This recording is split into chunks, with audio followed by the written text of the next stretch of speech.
రే పులి, ఓ 10,000 తీయాలి, with డ్రాల్ form తీసుకుండ్రా. నానా వెళ్ళరా. సరే నానా. ఏండి ఒక ఇతర రూపాయలు ఇస్తారా? 2వ నెంబర్ కౌంటర్కి వెళ్ళు. 2 నెంబరా? 2 నెంబర్. ఏండి ఇతర రూపాయలు ఇస్తారా? 4వ కౌంటర్ దగ్గరికి వెళ్ళి నీ ఆధార్ కార్డ్ జెరాక్స్ ఒకటి తీసుకో. నానా ఇదిగో నానా. నాకు ఇస్తున్నావేంట్రా? ఫామ్ ఫిల్ చేయి. నేనా? నువ్వే. మరి నేను చదివించింది ఎందుకు? అంటే ఈ స్కూల్లో బ్యాంక్ ఫామ్ ఎలా పిల్లలు చెప్పలేదు నానా. కొడితే ఏటీఎం బొక్కలో దూరిపోతావు నా కొడక. మర్యాదగా ఫామ్ ఫిల్ అప్ చేయి.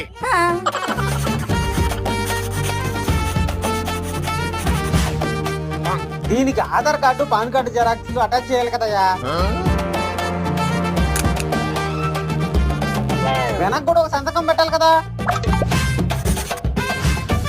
ఏంటయ్యా లంచ్ బ్రేక్ లో వచ్చావు? మేము కూడా భోజనం చేయాలి కదా. లంచ్ బ్రేక్ తర్వాత రా. After lunch break